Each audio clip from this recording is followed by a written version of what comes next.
Hello and welcome. My name is Father William Maestri, and this is Overfed and Undernourished. Religious freedom. Those two words, to the contemporary mind, simply don't seem to go together. In fact, they're almost like fingernails on a chalkboard. Religion and freedom. Religion conjures up images of pay, pray, and obey.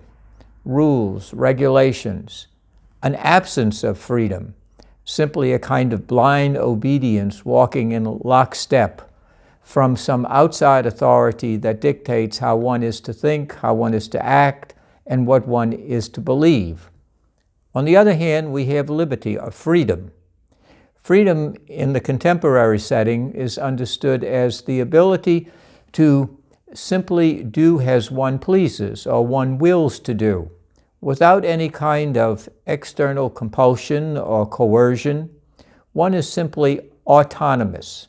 That is, one is a rule and a law unto oneself. So the idea of bringing religion and freedom together, that really seems like an oxymoron. Two words that simply do not fit. And yet, in the next series of presentations on religious freedom, 10 in all, it is very important because the thesis is going to be that genuine freedom is grounded in religion, and religion is that, religion being the Judeo-Christian ethic, has that which enabled freedom to really mature and develop within human consciousness, society, and culture down through the ages. It doesn't take someone like George Orwell, although what an important contribution he made in the last century, to remind us of the importance of words. Words are important because those who control the words control the story or the narrative, which also determines the direction and the structure of individual lives as well as society. That is, they are really the formers of culture, the development of traditions and ways of understanding ourselves and ourselves within a collective, within a society as a whole. So therefore, the importance of words, and words are malleable, as we see today. They're almost like a clump of Play-Doh, or a Mr. Potato set, or an erector set. Those words, especially key words like religion and freedom, they are often used, reassembled, reused again and again, depending upon who's controlling the story and for what end and for what purpose. Therefore, words are crucially important. They're very, very powerful. And what we want to do in this first discussion is very important because we want to look at the word religion and we want to look at the word freedom and see their meaning and how they may have originally been developed and used and how they are used in the contemporary setting. We begin with the word religion. Religion comes from the Latin ligio, which means a binding, an assembly, a coming together. Therefore, religion means a coming together again in an assembly for a common purpose, a common celebration, a common remembrance. And religion had a meaning that was both secular and sacred. Secular and sacred. We still have that today. We have such a thing as civil religion. Civil religion. The secular version is that back in the Greco-Roman period and even before then, you had a kind of religion in which the people assembled. They came together to honor the emperor, to honor the king, perhaps important dates in the life of the citizens there, or the group, or the tribe. And therefore, they had a kind of civil religion. We have that today. Memorial Day. We have July 4th. We have President's Day. And all of the various so-called legal holidays, federal legal holidays, and states, individual states have their own centennials, their own celebrations of key days. This is civil religion. It is the binding together of people for a common purpose, a common remembrance, a common recollection, to remind them who they are, perhaps where they want to go, and maybe any changes that need to be made, to once again reassemble, to touch those roots of where they once were and where they are now and where they wish to go. So civil religion has been with us for millennia. The other religion, the one that's often used when we talk about religion, is sacred religion. People assembling, coming together, people binding together, rebinding together, to offer God glory, praise, and thanksgiving. But we also have special religious days, feast days and solemnities. We also have special days for various civic needs and for the needs of community. For example, being from New Orleans and from Louisiana, every year a priest or a minister lines the bayou and blesses the shrimping fleet as they go out for the first time into the Gulf for protection for those who operate the boats, and also that God may bless the waters in order to give them a bountiful catch and a good season. That is a special time. But we also have days of repentance, days when we ask for deliverance.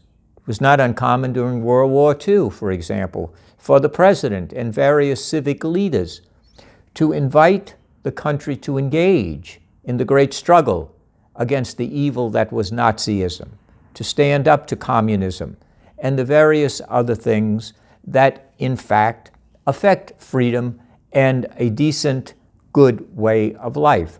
So religion is both secular and sacred, and religion, in its root meaning from the Latin, means to bind or to be rebound in religion of a coming together for a common purpose. So both of those elements are important. Now we come to another powerful word, especially in the American context. It is the word freedom. Freedom. Let freedom ring. And when the French wanted to show their appreciation to the United States, they had two choices of statues or gifts that they were going to give: liberty and equality. And overwhelmingly, the French chose liberty, hence the Statue of Liberty. That is, at the very core of the American founding, the American experience, is the idea of liberty. And I want to make a distinction between liberty and freedom right up front. So bear with these distinctions, but they are important for any kind of fruitful discussion and path forward, which hopefully we will arrive at some kind of common understanding. We're born with the faculty or the gift of freedom. As human beings, that's an essential part of our human nature, along with reason and freedom.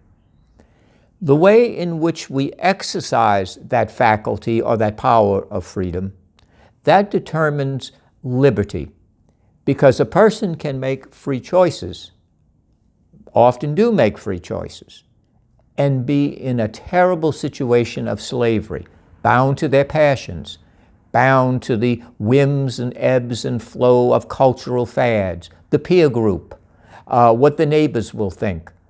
Well, is one then really free? That the exercise of freedom in its proper dimension or its proper exercise is the quality of our liberty. How much liberty do we have in our own personal lives, and how much liberty do we have in society? Now, for the Greco-Roman tradition, going all the way back to Plato, Aristotle, Cicero, down through the Middle Ages, especially with St. Augustine, St. Thomas Aquinas, and the thinkers, the political philosophers, the theologians, they had a very clear understanding that had survived the millennium of the proper use of freedom. What was freedom? Freedom was the ability, power, or faculty, the exercise of that faculty, to do as one ought to do. That is, to follow the moral law that was written on the heart of each and every person, if you will, the natural law. The natural law was universal. It applied to all human beings, all Homo sapiens. It was a species-specific quality for human beings. Therefore, it was not simply a display of one's will or one's choice. It was also grounded in reason. What did reflection and experience tell us about the proper exercise of freedom? And this was accumulated over centuries of reflection and contemplation on the human development through the centuries, through the millennia. And this gave us a greater understanding of the natural law, that law written on our heart which tells us in conscience what is right and what is wrong, what is good and what is evil.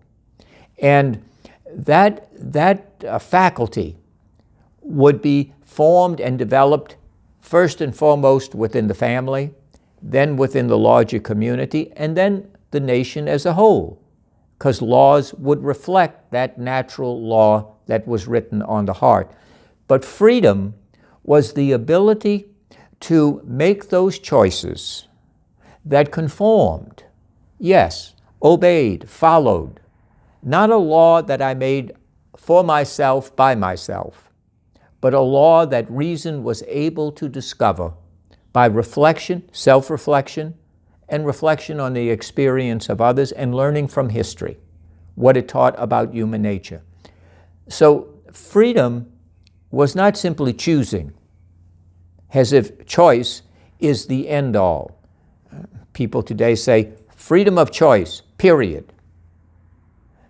The Greeks and the Romans, and certainly the Middle Age scholastics and the great philosophers and political theoreticians would never have agreed with that. In fact, they would have seen that as a kind of barbaric slavery, to simply follow your passions, to simply follow the choice of others, to simply blindly make choices. They would have understood freedom of choice, ... which means to be continued. Because what I want to know is, what are you choosing? Is that something that enhances humanity and society, or is it something that denigrates my humanity and affects and injures the society as a whole?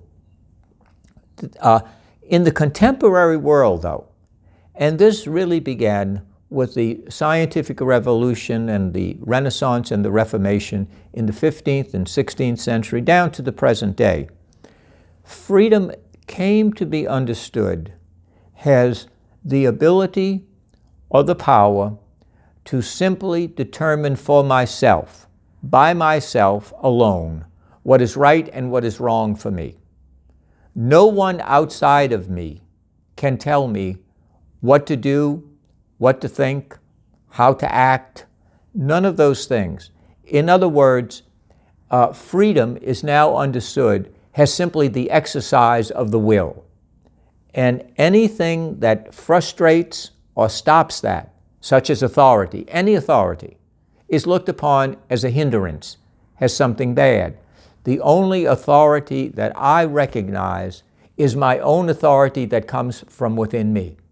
My own truth, my own values, my own ethics, free from religion, tradition, learning from the past, all the sources of traditional authority are called into question because I am an authority unto myself.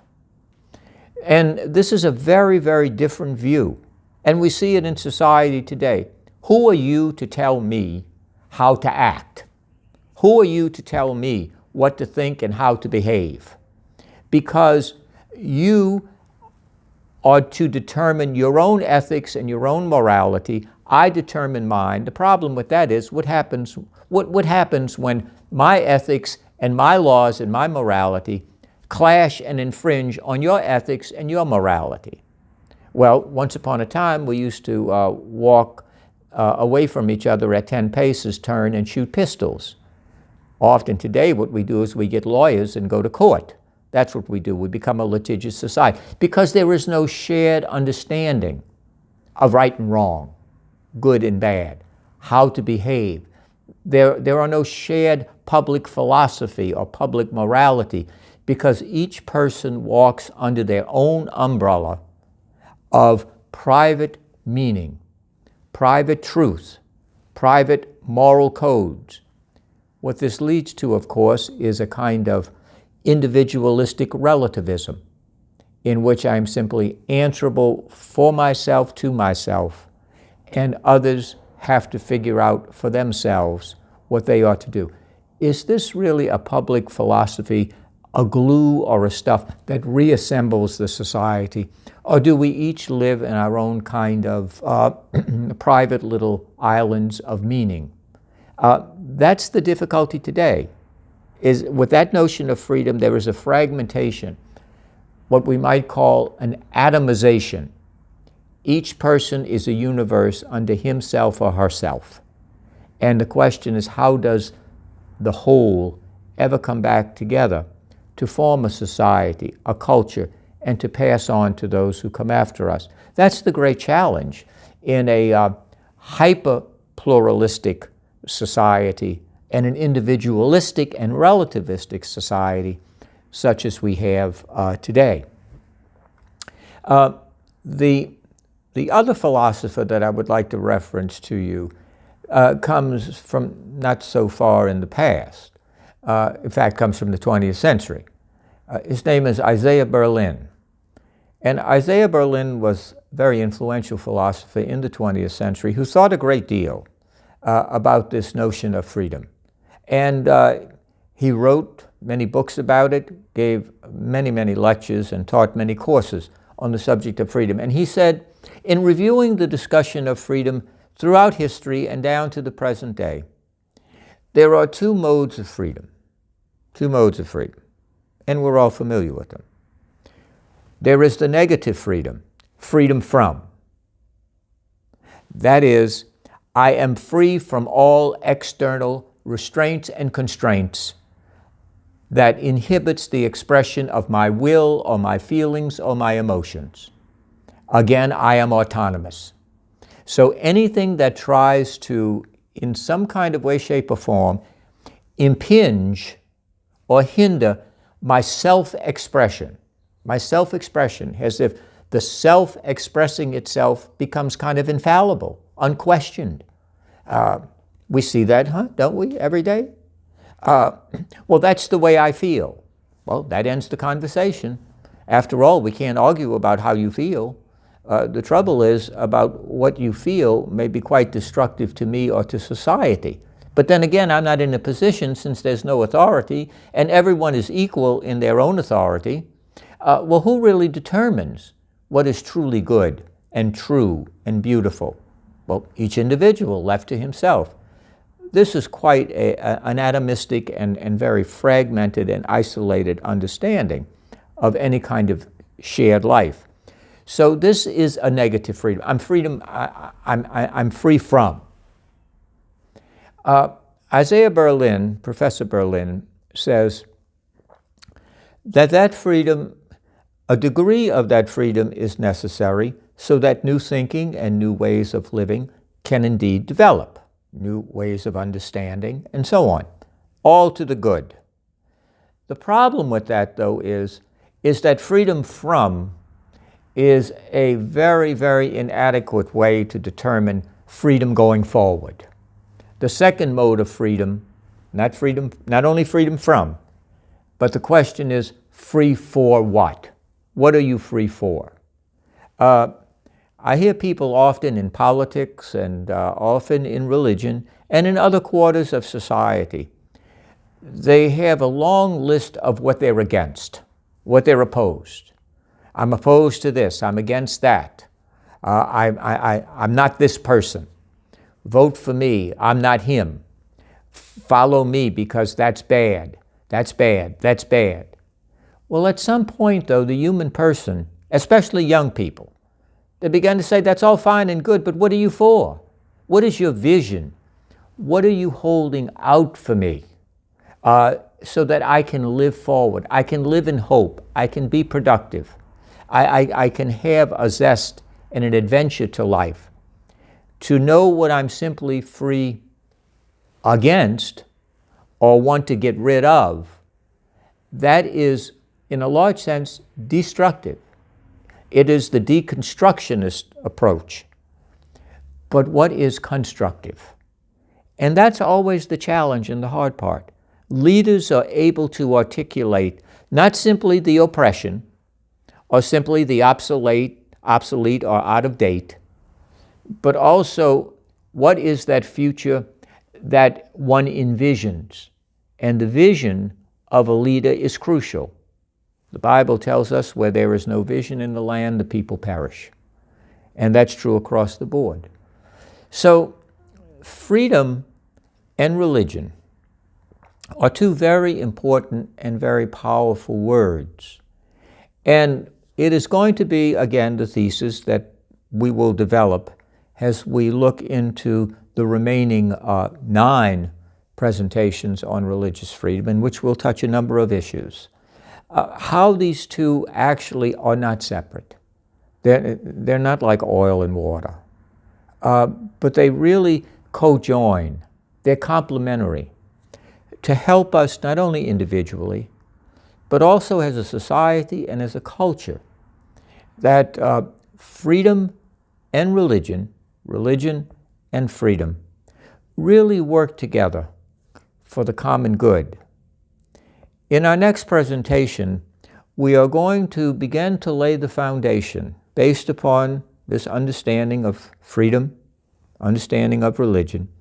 We're going to ask the question, what is a natural right? The natural right is very, very important. We're all familiar with civil rights and statutory rights or legal rights. But there is something primary and fundamental that was essential to the founding of this country and extends deep, deep, deep, all the way into the scriptures and has permeated throughout the scriptures, down through, to a large extent, the present time, although, unfortunately, the notion of human nature and natural rights has actually fallen out of use. People say, well, that's just old and that's just tradition. Well, therefore, we should discard it. But we ought to ask ourselves, has it been honored through the millennium because it is old, or is it old because it is wise and valuable, and therefore something we should not easily lay aside? So in the next lectures, we want to go further into this notion of religious freedom. It's essential to us and to our society, and I hope I see you then.